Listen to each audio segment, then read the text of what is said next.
Hello and welcome back to Back and Forth. I'm joined by La Chang, the CEO of Think Global Logistics. How are you doing? Very well, Daniel. Happy birthday. It was Thank your you. birthday recently. How was it? How was it? Older. Not sure wiser, but older. I know that story. All right, so today we're going to be talking about expensive, cheap, quality, bad quality. Yeah. What do you want from a logistics company? Because everyone's budgets are tight these days due to economic status and everything. So we're going to be talking about why going for the cheapest option may not be the best option.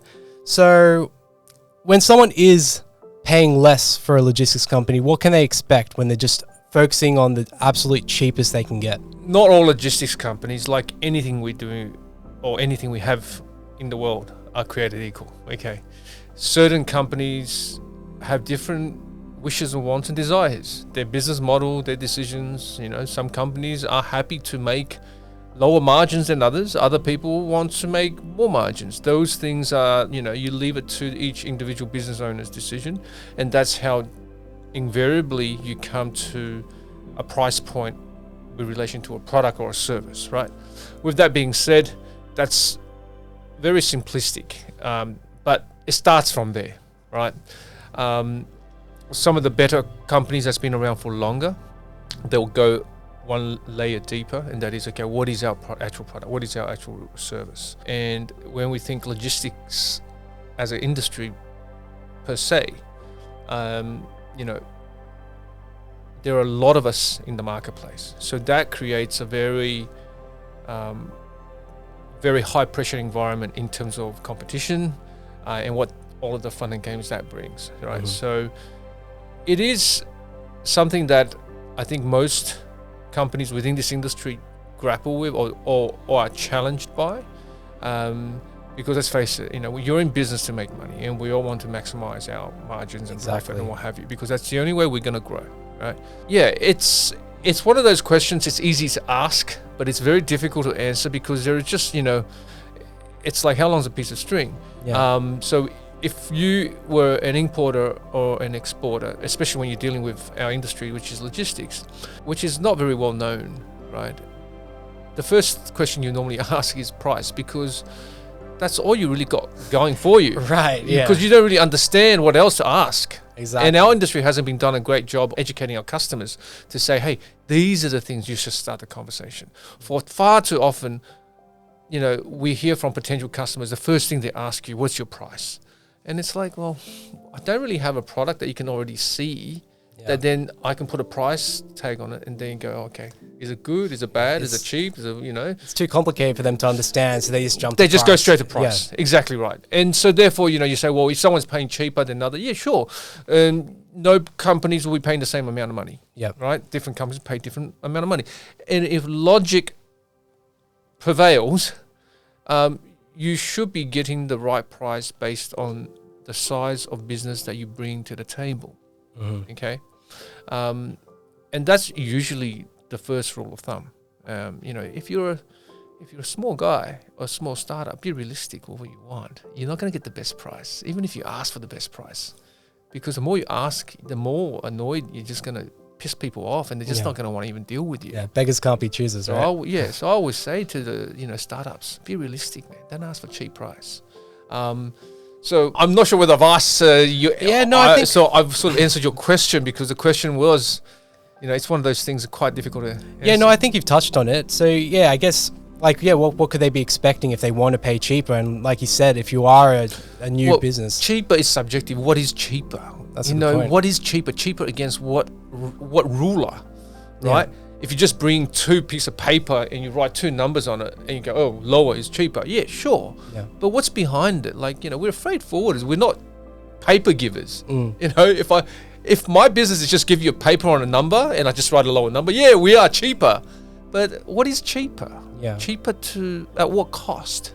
And then think about that. Cost? Cheaper at what cost?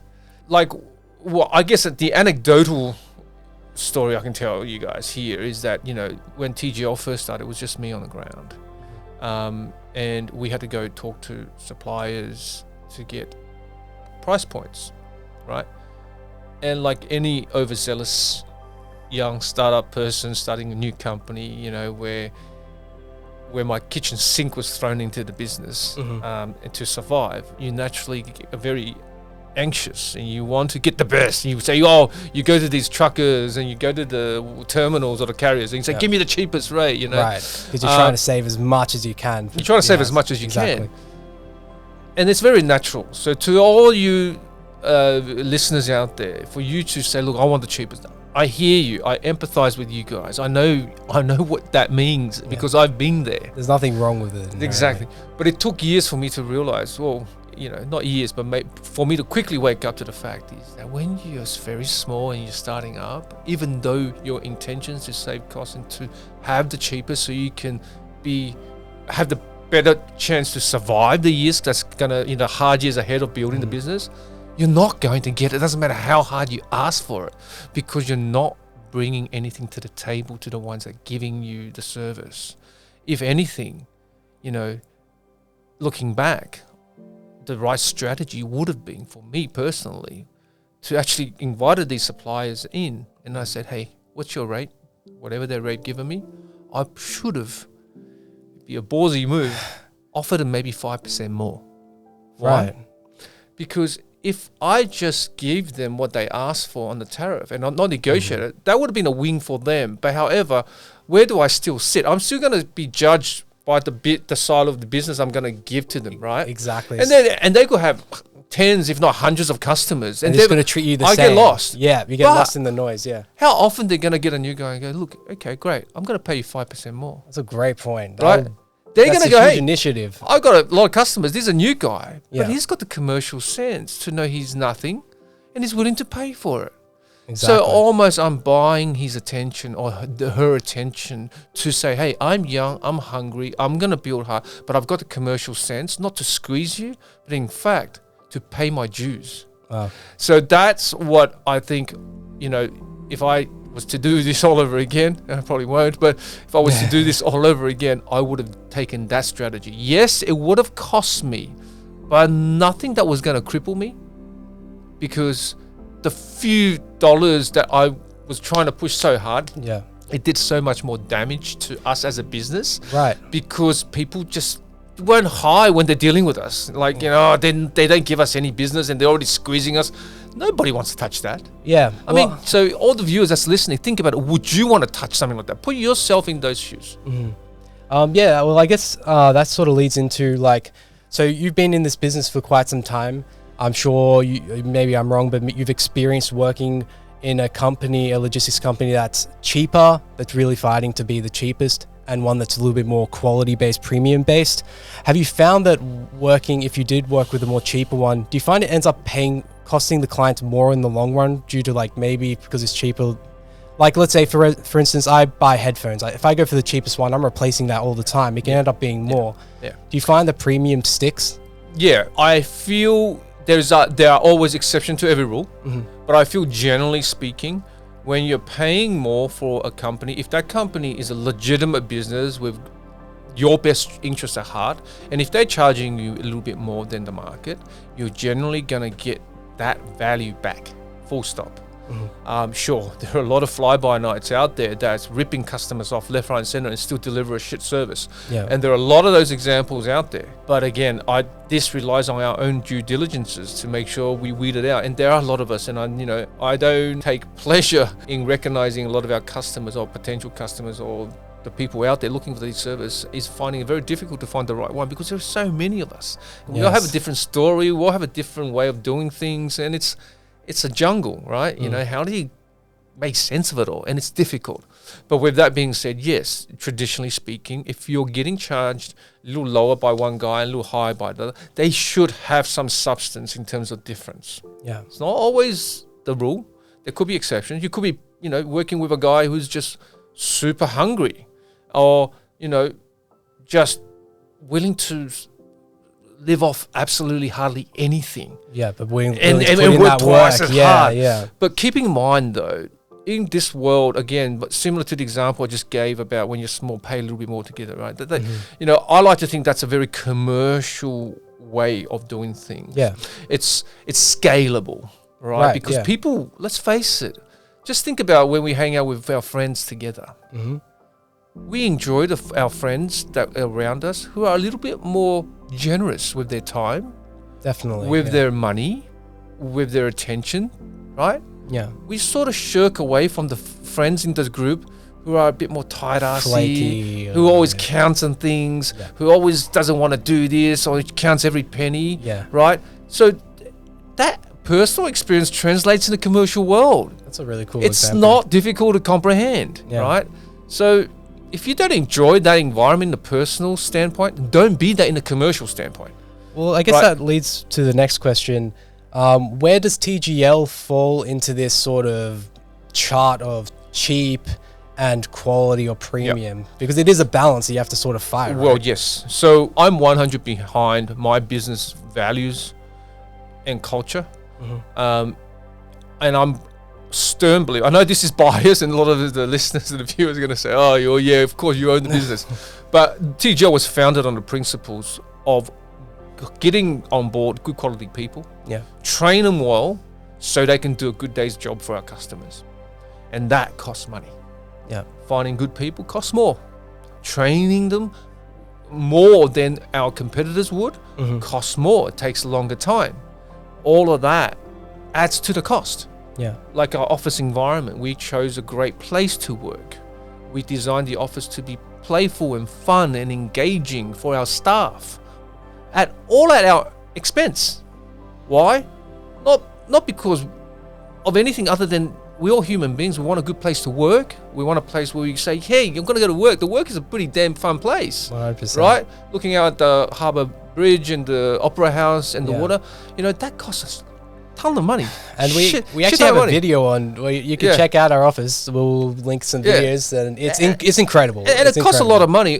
And to be frank, a lot of my colleagues in my industry who are freight forwarders, they're all tight asses. They would never do this in a million years. And it affects people, right? Yeah, because they'd rather go and get a warehouse out in the west next to and put an office in there, and then get people to drive hours out there and stuck in traffic and so forth. And then, live in a concrete jungle and never see the day of light. Same quality. You can't expect these folks that works in the environment to perform. Right? Very true. Whereas if you're here, right? So all of these, look, I'm not saying we've got the magic sauce or the secret sauce all worked out. We probably haven't. Most likely we don't. But our philosophy is a logical one. We spend money. We're not afraid to spend money as a business. Whether we pay more to our suppliers, which we do, because we get a damn good service from them, because they're the ones delivering the final product to our customers, right? Whether we hire better and pay more, we do. Whether we train them, we do. Do we have a great location and locations? We do. Do I have great facilities? With the right computer tech, with the right infrastructure, that's all brand new. Yes, we do. Why? All of this is to provide our customer the security of knowing that when they move something with us, if we're going to take care of our own people like this, we're going to take care of them. And often I see, and I've worked with companies in the past where we're going out there and telling customers, we will take care of you, and then you go back to the office and you look at the condition of the office and how the people are. All the staff are treated like mushrooms, like fed with bullshit and kept in the dark sort of thing. And you think, well, you're not even doing this with your own people. How would you do that to your customers? I haven't worked in other logistics companies, but one thing that I really love about TGL is that it is growing, and it's an ambitious company. I'm sure you would probably know that a lot of logistics companies, they're probably just trying to hold fort. They're happy with where they are, and they're just trying to keep it there. They're not trying to, put back in and grow and really put investment into the people and training. And this was what I was alluding to earlier, which was like different business owners have different wishes and wants. Exactly. Some business owners just want to start a business, get to a scale where they capture their pool of customers and sit back. They don't want to grow anymore. Their bills are paid. They got their house, they got their kids, they got their family. They're comfortable. That's all they want. Power to them. There's nothing wrong with that. Right. For us at TGL, we never set out just to say, okay, we just want to be a small boutique company. And then, And as long as we've got our secure list of customers, we're going to be happy with that. And it's just, like milk that cow, as long as we can, sort of thing. No, that's not us. For us, when we started TGL, it was never about the quick cash grab. It was about, the belief that every big company started from a small company. Do we want to be the next multinational? Yes, I probably do want to be that. I think it's going to take a long, long time, but that's in our sights. And you're not taking shortcuts. You're taking the necessary steps to get there. Exactly. We're happy to do it slowly. We're happy to put one solid step before the other, right? And all of that takes time and investment. And this is why everything we are, who we are, has been because we invest back into the business 100%. And you've been here for a few years now, Dan, and you've been witnessing all of this, So, how we have grown over the years has been as a result of that investing back. 100%. But in a very roundabout way, going back to your original point about, where does TGL sit in terms of our price point? This is the subject of this podcast. Right. Well, I genuinely believe for every one of our customers, depending on their size, shape, and form, they are on a damn good deal with us. Damn good deal. Because we service the crap out of every customer, right? Great standards of service, great care, and the price point given for what they get in return, they're on an absolute massive value drive, or value train, if you want to call it that. Yeah. So are we the cheapest if you're looking at the numbers competitive? Maybe not. For some of the customers, they could probably go to another company or many other companies that's much cheaper.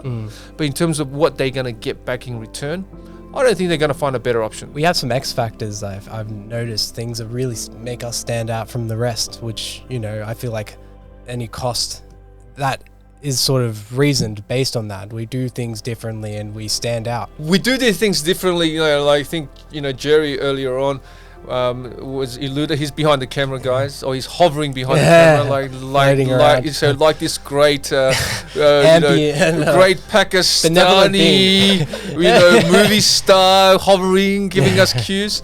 For example, you guys, a marketing team, which forwarder of our size has an in-house marketing team? Yeah. You know what I mean?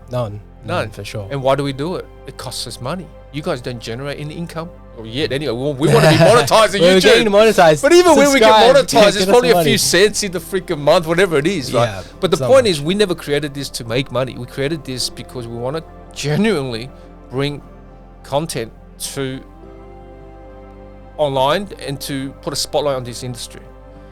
Our little tiny voice is nonetheless still a voice. Yeah. And it can only get bigger. And this is why, this is something we do differently. Like what we're doing here. What other forwarder of our size around the world, forget about Australia, around the world is actually doing this right now? Zero. I challenge any one of my competitors that can tell me they're doing exactly the same thing. There's none. If they do, though, you can try searching. No, but guys, if they do, I want to hear from them. Yeah, of course. But I can assure you, it won't be many. Yeah. But if they are, let's all come together and do a massive collaboration. And that's the thing, to shine a light on in the industry. Because we're not heard, no one knows the details of logistics, and like you said, they just go cheap. I don't know. What's what's going on. I don't know what you guys do. Because cheap. It's this great veil that's being cast over the logistics of confusion of we call logistics, but what does that mean? Yeah, there's so many services within it, so many complicated parts. And so what you got left, when you through all this mess and jumble and mumble and stuff, customer only, all there goes, what's your rate? What's your cheapest rate? Yeah. Well, what does that mean, right? So I guess just by virtue of us doing this thing right here, right now, is already evidence enough that we're not in it for the cash grab. No. In fact, we are spending more than we should to better promote our industry, to better promote ourselves. Yeah, but at the same time, putting ourselves to the fore for measurement, for judgment, and for rate us. Use our service and tell us whether we're good, bad, or the ugly. Whether what you used us is worth the money you paid. Yeah. Okay, so if you want to know cheap, are you guys cheap or not? Well, you tell us. Try us, and then we'll tell you whether. Then you can tell us whether we're cheap or not. And that's the thing about us. We're transparent. As shown, like we open our sleeves. We show who we are. Exactly. We've got nothing. Everything we do, we stand behind it 100%. We're not perfect. We're far from it. We make mistakes like everyone does. But I think the fact that we can say that we're not perfect, I think some companies do think they're perfect, which is where they fall, right? Well, it's a good thing to know where we stand, right? Yeah, well, let's leave those companies to sort of rate and comment. But I think coming back to it, sort of like we sort of come full circle about the price point again. Is pricing important? Absolutely, of course. You got to keep your cost in check. But at the same time, you got to keep your cost in check with respect to what it is that you actually want from your business when you're spending money, and are you getting those objectives being met, right? When it comes to using us as a logistics service provider, your objectives should be, my cost of goods is this. Can I work out my lender costing quickly with TGL's pricing platform? If it's a yes, tick, great, fantastic. Yeah.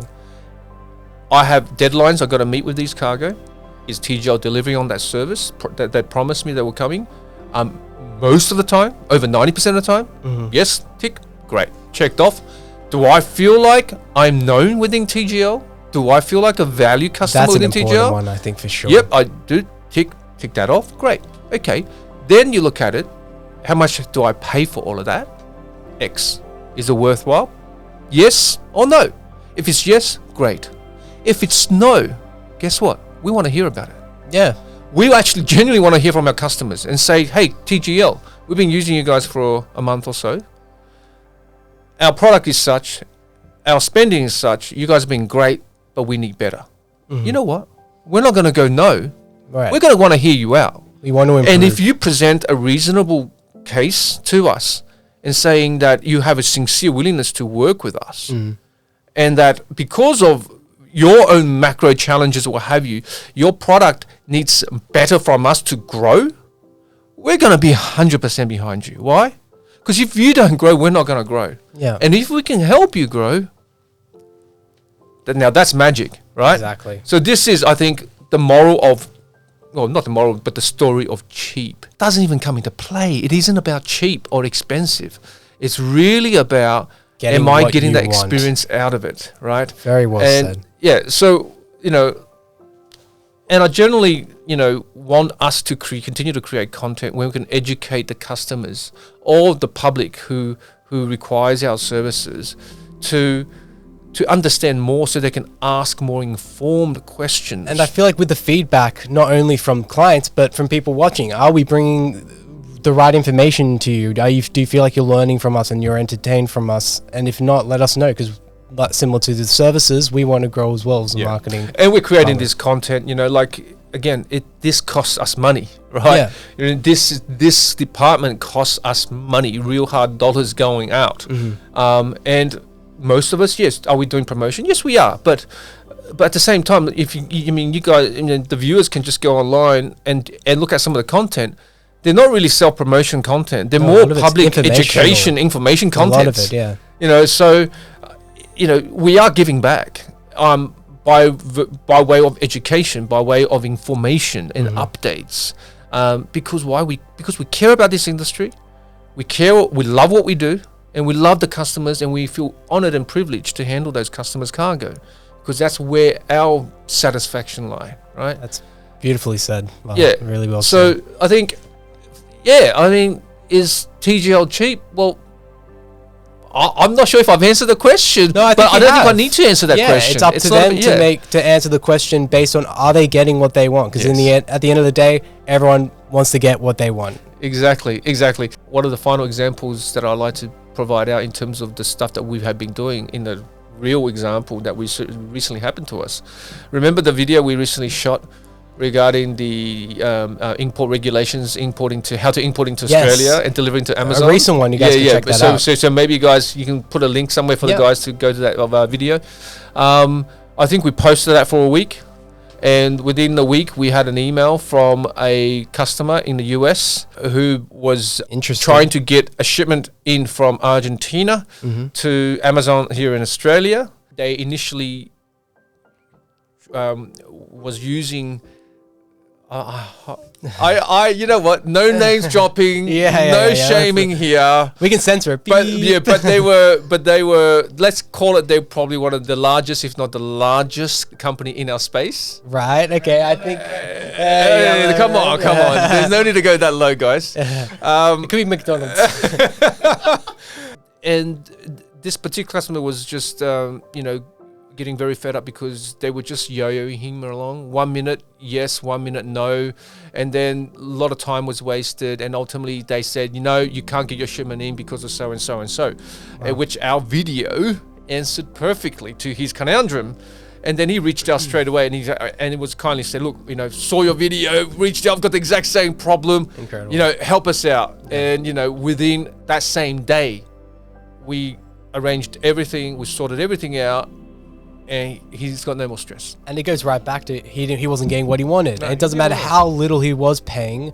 That money's now pointless because he's not happy anymore. He's not moving the stuff, and it's got delays there now. But to be honest, I think he would have paid a lot more with them than with us. I think to be honest, our rates compared to theirs were probably a lot cheaper. So it was a win-win-win. He was getting everything. So it was a win-win-win. Yeah. It was win for everyone. It was win for the purpose of our videos and the education it gives out. Exactly. It was super cool that some guy in the US having problems went on the YouTube sphere and found our content, which we only generated 1 week ago. Yeah, 1 week. And then to have that experience translate into that real commercial conversation, and then to make his shipment happen again, and then to be able to go to Amazon and sell to his customers.